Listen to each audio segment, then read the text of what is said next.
My name is Corey Pritchard, and I am the head financial engineer with True Financial Engineering. And my goal is to help my business partners retire into God's unique purpose for them as quickly as possible. So, this video is to give you an opportunity to submit an application to decide to do business with me. And the goal of our partnership is to make sure that your money is working as fast and as hard as it possibly can. I know that you work hard, you sacrifice a lot, and it doesn't make sense to me that you work harder than your money. So with our wealth strategies, our goal is to make sure that we are offering unique perspectives to to the financial realm, and we want to make sure that that is built on a sound foundation of the kingdom of God. So I'm not asking you to transition to the kingdom of God. I'm not asking you to take on any new beliefs as it concerns any spiritual beliefs. But I do want you to know that the premise that I'm coming from is based on the principles of the kingdom of God and things I believe that are sound, that have not changed and will not change, so that if they have worked for others, they will work for you. So with that being said, then the strategy that I'm sharing with you over these next few moments is one that is coming from a storehouse principle, right? So I'll make sure that I say it that way. Now, when I say a storehouse principle, then what I'm going to share is a picture or image to help you be able to gather the things that I believe that you need in order for you to truly grasp the concept that I'm sharing with you. So as you're watching this video, then you'll be thinking about the money that you have in different places. Obviously, everyone is competing for your money. I am looking for people that have anywhere between 250, $500,000 or more, maybe $1 million or more stored up in either one location or in various accounts. Or you could be someone that has a high income who maybe you are able to put somewhere between $200 and $250,000 a year into an account that you want to make sure that it is working for you and that it's also accessible. Okay, so what I want to make sure I'm doing is, again, giving you the opportunity to be able to work with me if that's something that you believe is beneficial to you. If not, then again, you always have people that are competing with your money. You can continue to work with them. But I would highly consider that if you're not going to do something with me today, then you put this in your back pocket, save it for later, because you will want to have this conversation with your tax advisor, with your CPA, with your financial advisor, with whoever it is that is advising you. Because the number one question that you should ask is, why haven't you offered this to me, right? So if you're not taking it from me, that's fine. But the question you should ask for yourself is, if there are businesses, right? Bank-owned life insurance is something that you can look up. You can also look up corporate-owned life insurance. If you have major corporations and banks that are using similar strategies like this, then you should ask, why isn't that I haven't been given the opportunity to put something like this in place? I'm not saying put all your money into something like this, but I am saying that you should possibly consider that this is something that's happening for other people. They're using it, business corporations, different people that have high net worth. They are using strategies like this. So why shouldn't you, right? Why shouldn't you have that? So with that being said, what we're going to do is I'm going to pull up just a brief portion of a slide that I put together. I actually have a full presentation. This is just going to be a snippet of that. If you like to have access to the full presentation that explains a lot more in depth, then I can provide that for you. But the goal is, again, just to help you be able to, again, wrap your mind around what it is that we're talking about. So the way that I would like to start our conversation is when we are considering something, say, as money, right? The thing about money is that money can be very confusing. It can be convoluted, or the conversation around it can be convoluted. And the reality is, here in America, if you're in America, then what we have deemed to be money is cotton and linen, right? It is not even paper, it's cotton and linen, and it is a Federal Reserve banknote, which is something that you probably already know. I'm not telling you anything that you don't know. So the cotton and linen, that is this Federal Reserve banknote, then it itself does not have any value, right? It doesn't have any value. What brings the value is the faith that we put in it, right? The reality that you and I are willing to exchange our hard labor, right, or our services, our skills, our talents, our abilities in exchange for it. So because we put our faith in it enough that we're willing to work and exchange what we truly have of value for it, then it gives it value. And that's the reason why it has value in any place that it has value. But the reality is when we step one step behind, right, another step behind the cotton and linen, going behind the veil, then what we have to understand that there is a true value that's back there, right? There is a true value that's back there. Your skills, again, that you traded for it, your abilities that you traded for it. If you did trade a real asset, a tangible thing that's valuable, then that is where the true value is. So when we're looking at the way that the marketplace works and the way we interact with each other, we're constantly exchanging value, right? We're constantly either offering or accepting, receiving something of value, and it's a constant exchange of something of value. So for many of us, we really don't have any true interaction with an idea of true value and wealth. Okay, for most of us, then we work hard chasing, right, this cotton and linen, not because we want it just to have it, right, but because we want what it will give us, right? Because again, it does have value to people. So if I have enough of these cotton and linen, these representatives, these Federal Reserve banknotes, then I can have more of something else I would like to have, right? I know that someone that values that will give me food for it. I know that someone that values that will give me clothing for it. I know that someone that values that, again, cotton and linen, this Federal Reserve banknote, then they're willing to give me service and labor for it. So it does have value. So really what I want is what it will give me, right? So now obviously in this digital age, now we've gone past that. So it's not just about the cotton and linen. It's now about these digital credits, right? That either are represented in the bank account or in some type of financial or technological plays that shows that you have this credit or this digit, which represents again the same value. And someone still has to be willing to work for it, right, or give something of true value for it in order for it to be valuable.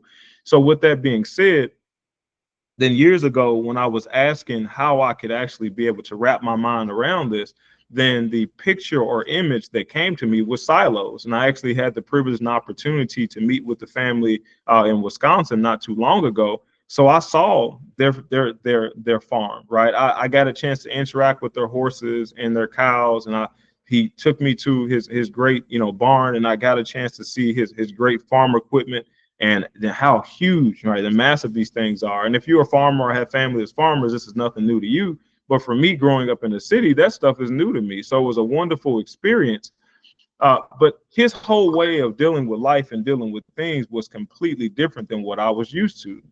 It is a case where I began to understand that there is a whole realm or a whole realm of individuals in America that just move and operate different, not just as farmers, but in different areas in different ways. And just because I view things in this way doesn't mean everybody views those things in that way. I hope that makes sense. So with that being said, then when I wanted to grasp again concepts and be able to teach concepts, I wanted to be able to give you pictures to be able to hold on to. So this is not just a marketing conversation, right? Obviously, I want to see if this is something that would value you, that you would value, so that we can do business together. But it's not about the marketing portion of it as much as it is the educational portion of it. So if you come away from this and you decide that this is not something for you at this time, that's fine. But at least you can gather something, right, picture image wise, that is of a truth that you can take forward to use for something else. Okay, so with that being said, then this concept that I'm speaking to you about, or more specifically strategy, this wealth strategy, is what I call the storehouse of wealth. And I believe it is a very sound strategy. It can be used with various products and in various ways. But I believe the strongest way that we can use this storehouse of wealth strategy is by looking at it as a way to use active investment accounts, either seeking out a great home for an active investment account or creating an active investment account with the purpose of having a great home for our cash, while it's being prepared or waiting to be able to be used for it to buy something low and with the intent of selling it high and keeping the profit. Okay. Or it could be a case where you're buying something at such a great value that you know that the monthly or annual income that it produces is far more than what it is that you actually sold as far as the seed and what you actually put into it as the principal. Okay, does that make sense? So when I look at that, I see the way that the world works, and I'm saying, you know, to you as an investor, you as a person who is already actively involved in pursuits to make profits and are making profits, that you are putting your money into all types of places. You have money in different places, and normally you put those resources in places that you were advised to put them in, right? Sometimes you could have did your own research, but usually it's someone who had a monetary gain, right? Or the potential for a monetary gain. So they came to you, sharing with you, right? Selling, right? Marketing to you this program because they said that this is going to be what you're looking for. This is what is going to help you get where you want to get to or reach your goals. Okay. So when I'm looking at this, I don't want to put myself in those same categories, right? Of people doing that. But the reality is that's the way the world works. So I am sharing with you a concept that I would get a monetary benefit from, right? I would make money. The reality is, as I'm sharing this, I am a life insurance agent. Okay, so that is a reality. And I am a licensed as a life insurance agent still, because I want to be able to share these concepts. I also like to be able to take advantage of these concepts myself. It's very similar to a person who is a real estate agent, right? Who is buying their own properties, right? They're licensed as a real estate agent, right? But there are some real estate agents that only remain licensed so that they can buy and sell their own properties. Does that make sense? They can see the listings before anybody else. They get access to information before anybody else. They're able to give themselves breaks and deals that other agents would not be willing to or couldn't give them. So they stay licensed that way. And that's the reason why I'm licensed as a life insurance agent. It gives me access to these things my own self personally. And because I access those things personally, it gives me the privilege and opportunity to be able to work on your behalf and help you also in the same way I'm helping myself. Hope that makes sense. Okay. So again, when we're looking at this as the wealth strategy, again, storehouse of wealth strategy, I am saying that it is an active investment account. When I say active investment account, again, this should be anything that's new to you, but this is the specific intent for this account. Can it be used for anything else? Absolutely. But the purpose that I'm sharing with you is, as this strategy is to make money with the intent of keeping it fertile and making money as much as possible while keeping down our tax liability. Okay. Not saying not pay taxes. I'm saying just to pay as little taxes as we can legally, because that's the way this country had this thing set up. Okay. So with that being said, get back to this whole thing. You can look at the pictures of these silos. What I'd like for you to consider is consider using the idea as far as cash value inside of a life insurance policy as a silo, right? It's a silo for your dollars instead of a place again for like seeds that you put out in the garden, right? So you can see this image. So imagine this as being a life insurance policy and not a silo for seeds. So what you want to think about is, why is it that farmers actually hold silos? Why do they hold seeds in silos? And obviously they want to store up the abundance of grain that they have. But the reality is, you want to be able to sell, to be able to get a profit, but you also want to be able to have seed that's available so that you can resow your land, right? So that you can sow again and you can have an even greater harvest the next season, right? So each season, your goal is to have at least what you had or more each and every season. So if you have more land, obviously you'll need more seed. So you want to be able to sow that with the intent of continuing to grow, have a profit and gain. Okay. So the American farmers have traditionally used silos to store grain like corn for future eating, selling, and replanting. Do you see that? Again, future eating, right? So they're not eating it now. If they were eating it now, they would put it in the silo, right? So it's either future eating, right? Future selling, right? They plan on not selling it today, but storing it up so they can have it to sell in a future date, or they want to make sure they have it so that it can be replanted, right? Do you see that? So when I'm saying, again, concept wise, that we can do this with seed or grain, we can also do that with money, right? We can do that with the cash value that we can put inside of a life insurance policy or any other place. So with that concept, then what I want you to be able to consider is that there may be a more efficient and effective home for your cash than maybe you realize. Okay.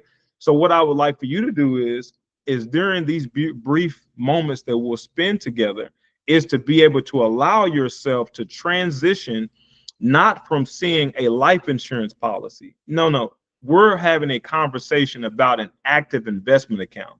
Okay. That's what we're having a conversation about. We're having a conversation about the money that you currently have and envisioning or imagining that money doing something more than it's doing right now. Okay. Or doing it in a more efficient and effective way than it currently is. And being able to understand that you can have your cake and eat it too, if that makes sense. Okay. So again, transitioning into seeing a storehouse of wealth, a wealth strategy, right? That allows your money to be completely safe from risk, right? Completely safe from risk of loss, yet still having an upside potential to earn while giving you complete access to your cash to be able to continue to do the business deals that are on your heart to do for your entire life. Does that make sense? So that's what we're talking about. So with trying to, again, articulate this strategy to you, then I put this picture together. I believe it's one that's helpful. If you have questions, you feel free to ask me, but you can see this. Okay. Imagine this transition. Again, I showed you a silo, right? A home for your cash instead of seed. Now you can look at this storehouse of wealth, this imagery, right, of a place for your cash, right, or cash value, that it can be stored up so that it can be safe, that it can grow and continue to be fertile, but it can be accessible to you, right, at any time, right? So isn't that a wonderful thing? So I'm just gonna again step through a couple of these things. And one thing that I love is that with your money right now, ask yourself in the place that it's at, if something happens to you today, if you die today, right, and you're not here tomorrow, the question is, if you have $1 million inside your account, whatever that account or accounts accumulated is, the question is, will that financial institution, will they multiply that amount and give you X amount times whatever you have deposited into that account or those accounts? Okay, for instance, if you have $1 million stored up in an account, and whatever investment account that you have, when you die, will the financial institution pay you $2 to $5 million to your family? Okay, again, you only have $1 million in cash. Will they pay you $5 to $10 million, right? Will they pay you multiples of what the account value is? And the reality is no, that's just not the way that it normally works. So the first thing I would like for you to consider is that you can put your home in a place in a different account so that whatever it is that you have actually inside the account is that when you die, not if, but when you die, then it's going to multiply, and what's going to pay out to your family or to whatever beneficiary that you decide. It could be your business, your nonprofit, right? It can be to your family. It could be to your LLC. It could be to whoever it is. It could be to your trust, right? It could be to whoever you deem to be your beneficiary, but it's going to pay out in multiples, right? It's going to take that amount that you have, multiply it, and it's going to pay it out tax-free, right? Isn't that amazing? So we start with that. And that's the beauty that you have by putting your resources in an account like this. And again, I don't want to breeze past it. I want you to think about that again, because you have the right and you should have the advantage of being able to have this work for you, right? If you don't right now, think about that. If your account is wherever it is, if it's in a an IRA, right? Again, $500,000, $5 million in the IRA, something happens to you today, then at best what they're going to pay out to your family is those resources. But you have all kind of tax implications, all kind of things that have to, you know, take place in dealing with that cash. So they may or may not be able to get the full amount of those resources. What I'm saying to you, you can have a contract in place with a signed beneficiary that guarantees that whatever money that you have that you've deposited inside the account is that it's guaranteed by contract, right? Legal contract, that is going to pay out X amount more than what's actually in the account. I believe that's a huge advantage. Okay. Another thing that we can look at is that it's fully protected from risk. I love it. I love it. And the idea that I'd like for you to consider is, again, if we're looking at this as being a silo or a mansion or a house for your cash or cash value, then imagine this great big barbed fence, right?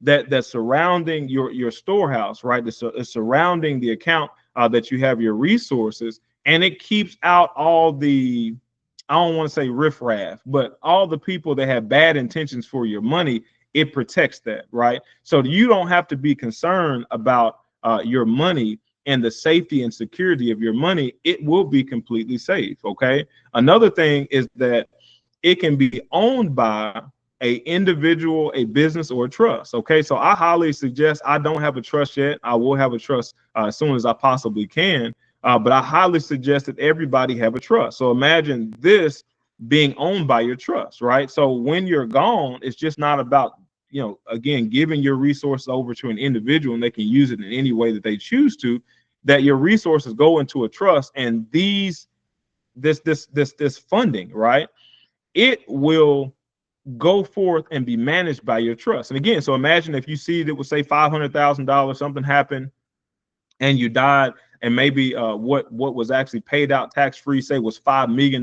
You had $500,000 in cash. What was paid out into your trust is $5 million. Now you can have that trust be managed by someone. It's going to do whatever it was that was on your heart while you were living, either charities or dealing with your family. It's going to do whatever it is. And all of that because you seeded that in the right place. Does that make sense? This is not about the real estate that you buy, the stocks that you sell. It's not about any of those things. This is just what happens naturally inside this environment with this account. Okay. So again, this can be for your business. Okay.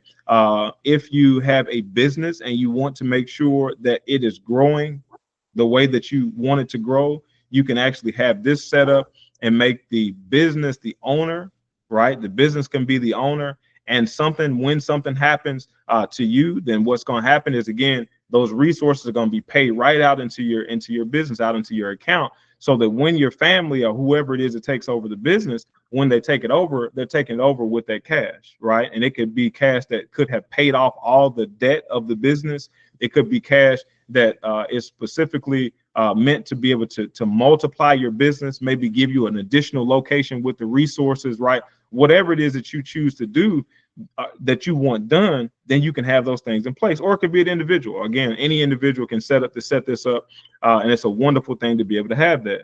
So when you're dealing with looking at again how your resources are working, having tax deferred growth is something that's vital, right? It's something that is really important, especially in this country. When you start to deal with taxes, which I know, again, if you listen to this, that you're very familiar with the way that things work, then there are tax advisors, professionals that are hired just to make sure that you either don't pay any taxes or you pay as little tax as possible, not because it's illegal. It's because there are tax laws that are in place that allow this to happen for you. And our tax law makes it so we decide how many taxes or how much money we pay in taxes, right?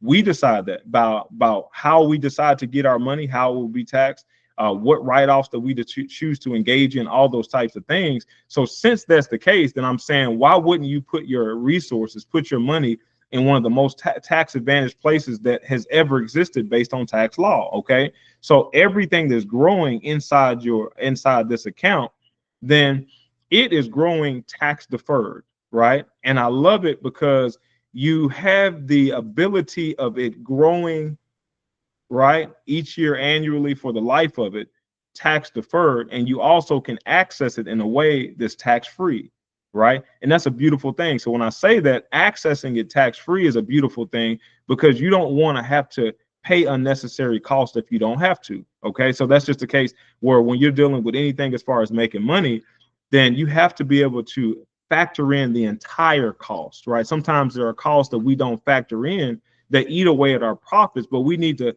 stop, pause for a moment, consider all the potential costs, and that's what we should be able to consider so that we can predetermine what we believe our profits or gain will be in the future. Okay, something you've probably already done or doing.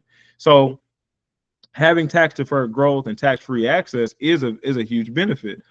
The other thing is, since I'm putting this video together again specifically for people who are already actively investing, already have stored up capital and having it do different things, then I want you to consider having access to 100% of those resources. Again, it's in the account, right? But and on month 13 and every month moving forward, having full access to all of that cash. Okay, so what I'm suggesting is that if you have $1 million in different places, that over 4 to 5 years that we transition that into an active investment account using the strategy. So to be a case where maybe $200,000 a year or $250,000 a year that will be deposited, or again, if you don't have that already stored up, but your income is high enough that it allows you to be able to have that money set aside, then we can begin transferring, right, or depositing $200,000 to $250,000 into an account like this, so that in 4 to 5 years, then you'd have $1 million that you would have access to, right? And the beauty of being able to have access to that $1 million is there's all types of things that we could do with that, with those resources. Okay, and I'll do a separate thing on that. But just to kind of give you an idea, consider if you're already lending, right? I'm not sure if you become a lender, but the reality is it's safe for your money. It's giving you some really strong interest rates, depending on how you. In this case, it could be with a loan. Say the loan was 4%. You took the money out and you knew that you were going to loan it out, and maybe you charge 15%, right? So you could keep the 10% difference for yourself. As they're paying you it back, you can pay it back into your active investment account, and you're just keeping the difference, right? You absolutely could do that, become a lender. You could also decide that you don't want to take the entire cash out, which a lot of people don't do that. What they like to do is use it as collateral. So you can use the cash inside of this account and use it as collateral for you to qualify for other loans, right? So maybe you have $1 million in cash, and maybe based on your qualifications, they say that you could qualify for $100 million worth of loan, right? That they're willing to give you for additional projects and things that you would like to do. You could do that, right? You could use that as capital. If you don't want to use the entire amount, sorry about that, as collateral, if you don't want to use the entire amount as collateral, then maybe you can decide that you want to use a portion of it for a down payment for a loan, right? So you say you got $1 million set inside the account, and maybe you want to take out $250,000 for a down payment, you know, for a loan that you have, or a piece of property, or business, whatever it is, and you want to keep your cash safe, still sitting in the account, then you could do that, right? So you have a tremendous amount of flexibility that you have. Another thing that you could do is that you can decide that maybe your resources that you have, they're in places that are more risky than you would like them to be. So you'd like to transition all of that cash into a place that would generate a strong income, enough that you could actually take a 2, 3, 4 year, or, you know, whatever amount of time that you can almost take a sabbatical. I don't want to call it a retirement, right? But you could take a sabbatical, but because you already have enough inside your account, and that the interest is strong enough, it could produce an income that could allow you to take a break for a little while and decide, hey, maybe I don't want to manage properties. Maybe I don't want to oversee anything. Maybe I don't want to do anything like that for a year or two. That you know that you have a strong enough interest rate and a strong enough residual amount of money that this account is creating, that you could take the money from it so that you can relax, take a deep breath for a year or two, regather yourself. Maybe you're trying to reposition yourself so that you can take a new direction and go in a new direction. So this account would allow you to do that, right? Because you realistically could use the account in any way that you choose to. I'm saying the best use of it is as an active investment account, but you could actually use it in any way that you choose to. So your imagination could maybe create some opportunities that I never even considered. So having access to 100% of those resources from month 13 is a huge deal. Okay, so you don't have to wait to have access to that. You can access it as early as your 13th month. Okay, whatever's in there, you can access all of it. You can also have your money earning anywhere between 0 to 10%. Now I'm saying 0 to 10% as of the date of this recording. There are other accounts that are paying out higher amounts or that allow higher amounts at different times, just based on our market and the way that things have been. Then these rates are a little bit more restrictive than they have been, actually better than they've been in the last 5 or 6 years. But they are not as good as they have been historically, right? So there have been times when the ceiling has been a lot higher. But even as the recording of this video with the account that I'm talking about, being able to earn near double-digit return rates without risk, that's pretty good, right? And not just earning double digit or having the potential to earn double digit return rates, but being able to do that on a set amount of cash that's in an account monthly, right? Not an annual APR, right? So we're not talking about 10% divided over 12, right? So if it was 12% divided by 12, we're not talking about 1% per month. That's not what we're talking about. We're talking about when the markets are doing well, when things are doing well, that the money that's stored up in that monthly account, okay, and I'll show you a little bit about that. Then imagine being able to get near 10% right now, okay, or 10% or even 12% in the future. Imagine getting near or double-digit returns on that monthly, right? So if you by chance truly grasp what this is, what if you had $1 million that was in what they call a sub account, okay, the smaller account? What if you could get 10% on $1 million because you have $1 million in each account, right? That would be pretty good, right? I would say that someone would be pretty excited about that. And the more or most exciting thing is that that would be able to be credited inside your account on a tax deferred basis, right? So that would be tax deferred. So you wouldn't even have to pay or report any of those gains on your taxes, right? So I think that's a beautiful thing. So again, being able to have your money to be able to earn within that window is great. So 0 doesn't sound that great, but anytime any of you, right, I know you've done this either in real estate or in stocks or even in your private business, that you have times when things are just not good. They're just not good, right? And there's a negative, right? So at that point, you would be excited about 0. 0 would be very, very exciting when you look at losing 27%, 40%, 50%, losing these great amounts of your cash in those down market times. Then being able to have a bottom out point, right, that keeps your money safe is something that you'd be excited about. So being able to have money working and keep safe right within this top and bottom is a very nice place to be at. Okay, and there's a whole nother thing. Again, if you'd like to hear about it, I can share. I have a video that talks about that. And this is the power, right, and truth behind negative numbers. So for a lot of people, they've really never evaluated how negative numbers and money work, right? So just in doing mathematics, right, just in the way that the math works out and trying to average out negative numbers, it's not like adding and subtracting. It's not that way. So just averaging negative numbers is different. And you can do that on your own. You probably already know that. That's different.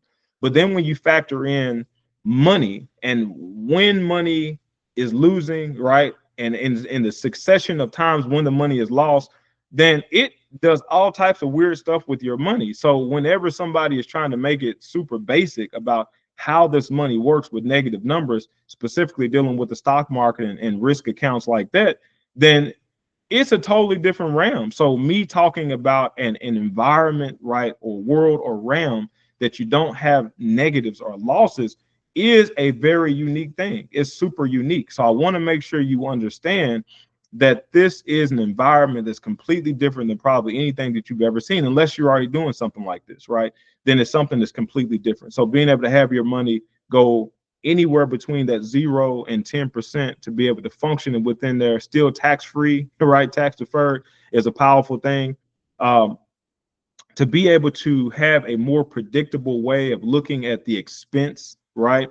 I had a gentleman, actually a book that I read, and in the book, he explains how we don't factor in the cost of money, right? And money can be very expensive. So if you're running a business and you're trying to figure out what it takes for you to be able to get an additional amount of resources, right? And you're trying to qualify for those resources, then there's a number of things that factor in as far as the cost of being able to actually acquire that money. So acquiring that money is not normally free, right? So there is a cost associated with money sometimes that we don't think about. So when we're dealing with our the stock market or any kind of stock accounts, any kind of accounts that have been managed by anybody else, then there is expenses that we should factor in and factor those expenses in with the profit that we're potentially gaining, right? The profit that we think that we're getting or will get. So with that being said, then the way that this account is set up is that when you're looking at what you're depositing, so about if you're doing it on a monthly basis, so most of you are probably not going to do that, but if you were doing it on a monthly basis, then it would be a case where about 10 to 20%, something like that, of what you're paying or trying to get inside your account, then about that amount of it will be used to be able to pay for the expense, right? To be able to pay for the cost of upkeep, keeping everything in place. More of a case where it's paying for the guarantee that you have that if when something happens to you, is going to pay out multiple times more. So that's the way it goes. The beauty of it is if we establish it the correct way, then you wouldn't even have to worry about that. Why? Because we should be setting it up in a way that within a short amount of time that this account should begin to pay for itself. So the money that is generating should be able to pay for the cost or the expense of the account, okay, within a reasonable amount of time. Even better than that, that within a reasonable amount of time, that the entire cost of the account, whatever it is that you would have paid or will pay into the account, all of that should be paid by what's coming into the account in the profits and gains, to the point where you should have a real deadline date where everything that's paid inside your account should have paid for everything that you have cost as far as the cost of the account. So from that moment forward, then this account is actually paying you to keep it. It sounds audacious, but I'm telling you, that's what this should do for you. This is, again, an entirely different realm, an entirely different world that we're talking about, where you can have this set up so that at a specific date in time, not too far in the future, is that it literally is paying you to keep it, right? It has paid for all the expenses, right? It's more than paying for itself, and it is now just paying you just to keep it in place and make sure that you have enough sense not to cancel it out, right? I say that that's a pretty good investment, okay? So again, but I do want to be honest that there is an expense in making sure that this thing is set up. So that expense is very predictable. I like to make sure that we keep that expense far below 20% as much as possible. My goal is to keep it somewhere between 10 and 20%. If it was up to me, we keep those expenses down to 5%. I haven't been able to do that yet, but I've gotten pretty close at getting below 10%. So that's my goal. If we can do that, is again, keep your costs somewhere between that 10 and 20% window of expenses. But then remember, not for your life. I'm saying only in the beginning, because this should actually be able to pay for itself, right? The strategy should actually begin to pay for itself. So it actually should begin to pay you for keeping it. Okay. So here's the way that this goes when we look at the way that this should operate. So in this environment, there's 12 different rooms. Each month will represent a room. Okay. So when you deposit, say if it's $250,000 or $200,000, then what we would do is we would have it divided up, and it would be evenly divided into each one of these rooms. Okay. And I'll tell you why in just a moment. But we evenly divide it, or if it's $1 million, within a year, again, we're just going to divide those resources up, and they're going to be evenly deposited into each room. So what happens is, if you were paying on a monthly basis, or we're depositing, having those things divided and deposited on a monthly basis for the year, then again, I'm saying the expense, it should be below 20%, somewhere between 10 and 20%. So the first portion that goes into the room is going to pay for the expense of having this, right? Having this program. So that means that anywhere between 80 to 90% of the cash, it should be going into what's called a sub account. It should be going into an account, and it should be available for future gains. Okay, for future gains. So the way this works is, each time we're making a deposit, either it's from a single annual deposit and it's divided up 12 in the 12 months, or if it's a case where we're paying on a monthly basis, then again, it's happening the same way. Again, 10 to 20% of the cost is going to come out first. Whatever is remaining is going to remain there in that room.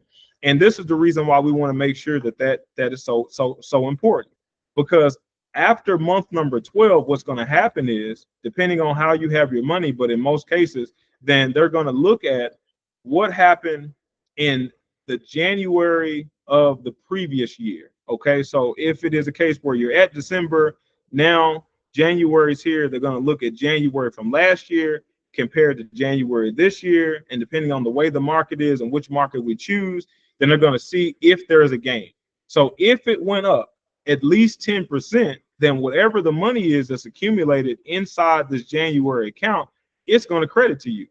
That's the way it's going to be, right? So if it's $1 million in the account, $100,000 in the account, whatever's in the account, it's going to credit that, right? It's going to credit up to, again, this amount that I talked about. So imagine if that amount was 12% or 15%, and the market went up 20%, they give you 12 to 15%, right?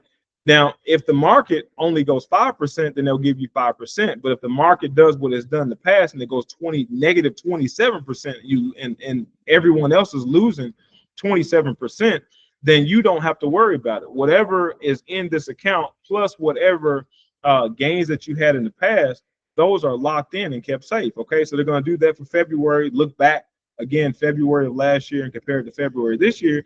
And this happens every single month for the life of the policy. Okay, so the beauty of what happens is that because we're depositing money each month, right, of each year, or you're making those single deposits each year, then what happened is January's bucket should continue to grow because of the additional deposits and because of the additional gains that should be coming in the months that you're getting credits. So we're talking about compound interest that is constantly growing. You're also talking about a bigger lump sum of money that have this interest that's being credited every single month.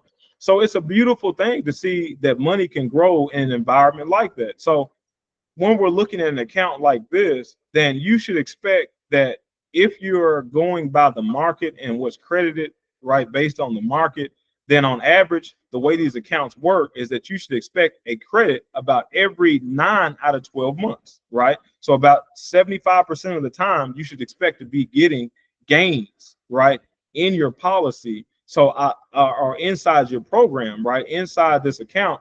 So you want to make sure that you're getting excited, right? Now, I would love to say that every single month that you're going to get 12%. That's just not going to be the case. That every month you're going to get 10%. That's not the case, right? But there is a case where if you decide that you would like to have a predictable gain, you can take the fixed interest rate. You can decide that you're going to take maybe 10 or 20 or 40% of your money, and you're going to take the fixed rate. Fixed rate right now, I think, is between 3 and 4%. As the interest rates for the Federal Reserve goes up and stays higher, right?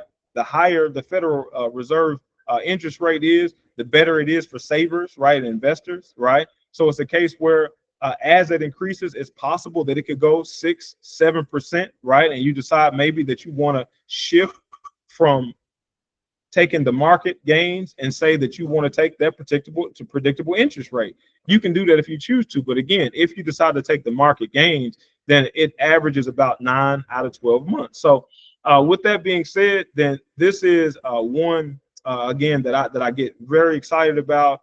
And I want to make sure, again, I'm sharing with you this strategy. Again, this is a storehouse of wealth, wealth strategy. Okay, that I'm saying that this is my approach to being able to either create or use an active investment account in a way that I believe is most efficient and most effective.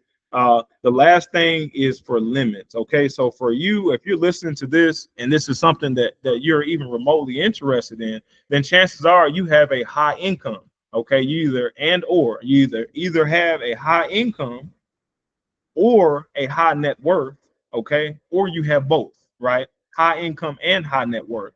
So the reality is that for people that get excited about IRAs and get excited for many of the traditional investment accounts, then there are limits, right? So and you know that. So as far as your income goes for you individually or for your family, then you only have so much money that you can put inside of some of these accounts. So no matter how exciting it is, then there are income limits that restrict you from being able to put all of your money or the money that you would like to put into those accounts. So the beauty of this thing is that there are no income limits, right? No matter what your income is, whether you make $10,000 a month or you make $1 million a month, right? There's no income limit, so you can put as much into these accounts as you would like to, right? As long as you qualify, then you can put as much money into these things as you want to. And you can have multiple accounts, right? So you don't have to just have one. If you choose to, you can have one for this business, one for that business, right? You can have one set up and the owner is the trust over here. You can have one owned by this person, another one owned by that person, right? Or you can have one owned by you, another owned by, you have multiple payers, right? You can be the owner and have something or someone else paying, be multiple payers.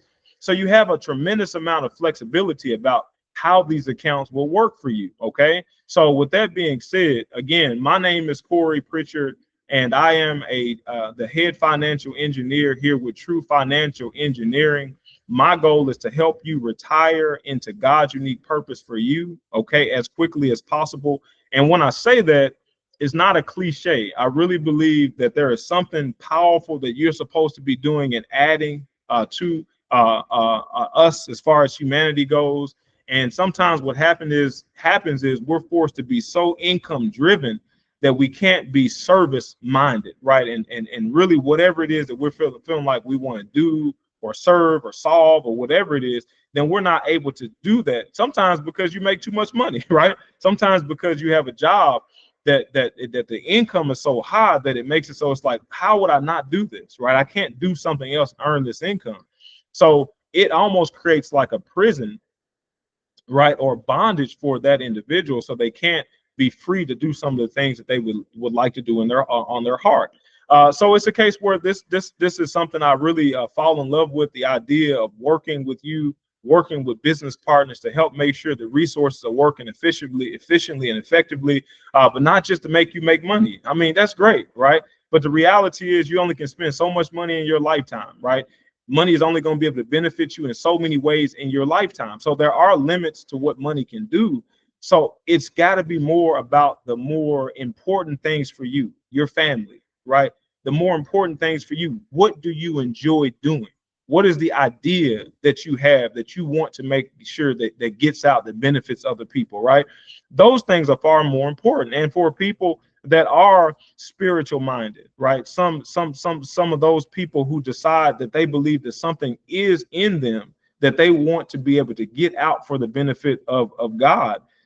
That for that individual, this is a big deal, right? So I'm not saying you leave anything. I'm saying, what if you could maybe set something up that it automatically is serving and meeting the needs of other people? I look at it like this: as I end, you have a couple choices. You can choose to plant a garden, right? One that you can have to reseed and replant every single year, and you get the harvest, right? And you can give that harvest away if you choose to, or you can plant an orchard, right? And it may take you 4 or 5 years or so to be able to have it, so you get the first fruits of that orchard.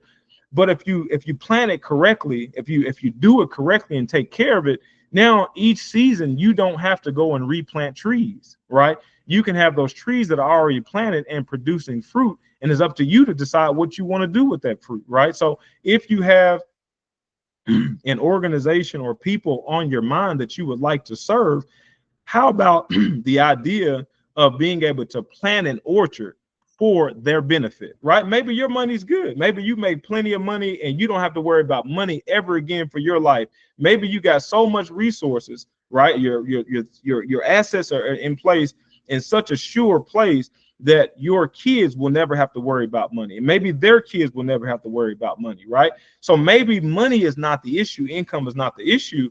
Maybe it's a case where you say, I want to make sure that for generations, right? For maybe 3 to 5 or 10 generations, I want to make sure that this need is being met or these needs are being met. So I don't want to plant a garden. I want to plant an orchard, right? So you say, I want to plant an orchard so that this thing is producing an income year on end, You're like year after year after year. And that income can go to meet that needs for multiple legacies, right? And you can do that, right? So that's something I would love to be able to help, to be able to brainstorm about, right, or put in place, or at least help in some way to make sure that it's done. But understand this storehouse of wealth concept or strategy is far more than what I think that most people go in thinking about. So I'm here. Again, I'm accepting applications for business partners.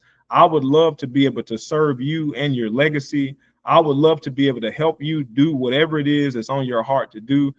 This is not something that's for you at this time, then think about someone else. Think about someone that you've worked with in the past, a business partner. Think about, someone else that would be interested in hearing about this. If nothing else, you can archive it and you can save it for the future to come back to if you choose to. But don't make this something that you just completely ignore. Prove it out, right? Go out, do a Google search, look at bank-owned life insurance, look at corporate-owned life insurance, look at the tax benefits, right, of life insurance and ways that life insurance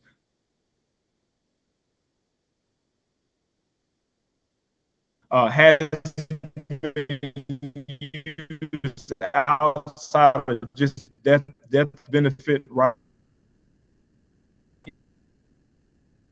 Death insurance, multiple legacies of lives if we're doing it the right way. So look forward to hearing from you, or seeing you in person, either online, right, with an online meeting, or face to face. And again, my name is Corey, and I look forward to this unique purpose for you and your family.